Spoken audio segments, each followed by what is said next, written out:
So I visited my local hobby shop and I came home with this, the E-Flite UMX F4U Corsair. So this is an ultra micro.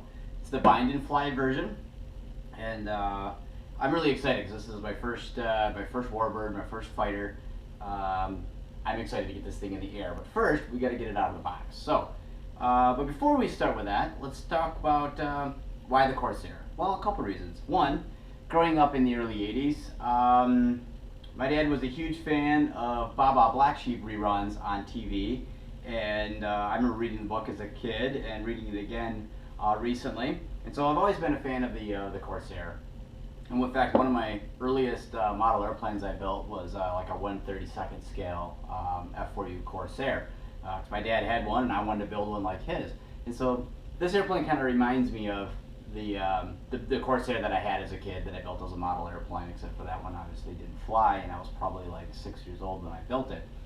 But this one actually I get to put up in the air. So let's pop this box open and take a look at what we got here.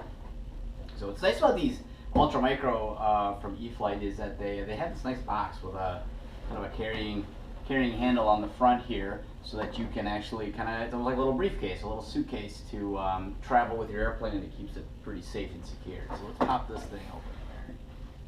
So, all right, well, we have a lot of open space in here because this is the bind and fly version, so there's no receiver or transmitter, I mean, sitting here. I'm going to be using my DX5E for my apprentice to fly this. But you get the airplane, you get some batteries, wind cell batteries, not sure how good those will ever be. You get your charger and you get a battery, but most importantly, you get the airplane. So, and it's nicely packed in here. It's very secure, very safe. So let's get this guy out of here.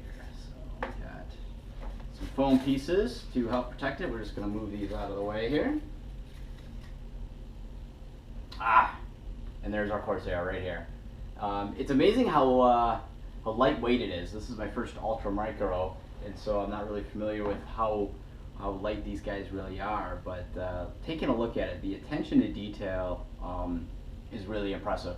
It's got all the panel lines, just like a real airplane would. It's got a decal over the front here for the radial engine. It's got yellow tips on the three-bladed prop. Everything looks very scale, looks very correct.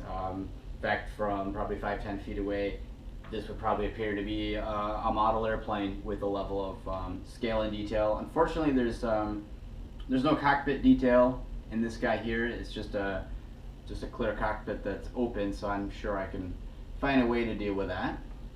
But anyway, you have a brushed motor inside here. We have exposed servos on the bottom here, so I may need to look at some covers to help protect these in case I'll be landing in a lot of grass. The landing gear come on and off.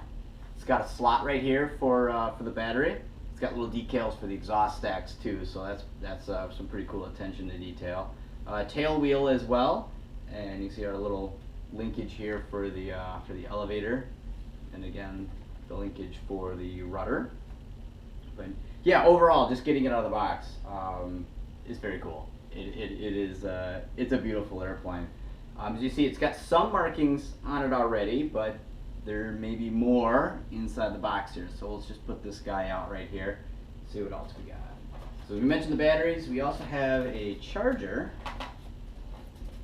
which looks like that's the batteries included in the kit will power this charger, as well as there's a plug on the side so you can plug it in the wall. I'll probably end up doing that. And maybe just take this to the field with me, depending on how long it takes to charge. Here's the battery.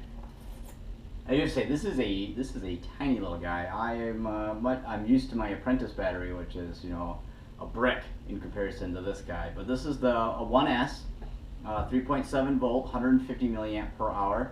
A lot of reviews online seem to indicate that these actually fly a little bit better with a slightly larger and heavier battery. But I'll kind of cross that bridge when I get to it.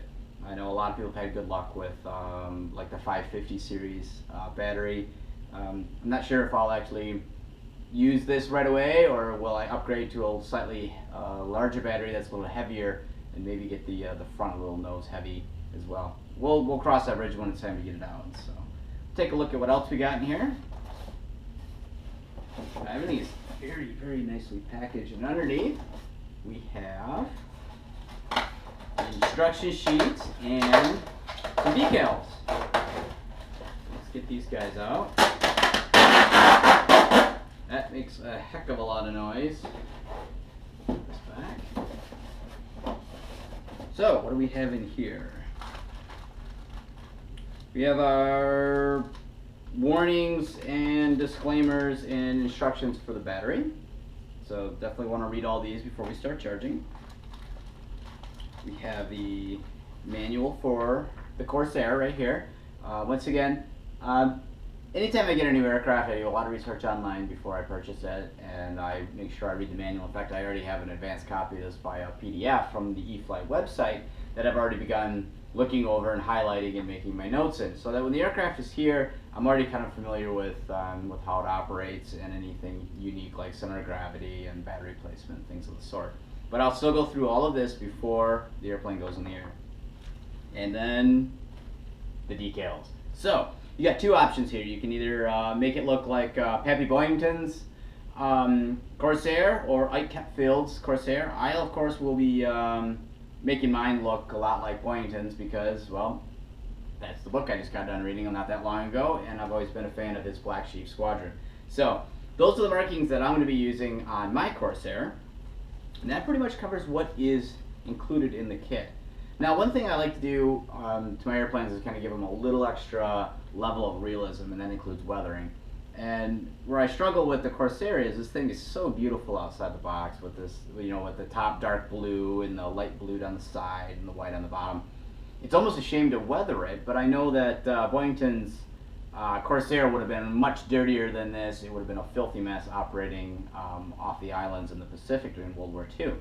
So I'm not sure to what extent that I will weather it. I will most likely add some exhaust stains and maybe just some light weathering and chips and stuff around the wing and the cowl and the prop. But overall, this thing is really cool, and I'm really excited to get this in the air. But we've got a lot of pre-flight work to do before we get it in the air, which we're going to make sure all that stuff is covered before we get the aircraft up for a maiden flight. So it could be a couple weeks, if not a month, before I actually get the time to put this thing in the air. But the presence it has when you get it out of the box and you put it on the table, it's incredible. I'm looking forward to flying this one. This is my first Warbird, my first Ultra Micro. It's a huge step in the other direction for my apprentice, which is a gigantic trainer. So, but once again, I've been very happy with the E-Flite products so far. And you know, pretty much any of the Horizon Hobby stuff, it's been pretty good when it comes to the aviation. So pretty excited to get this thing in the air, but this wraps it up for the unpacking. We'll see you guys later.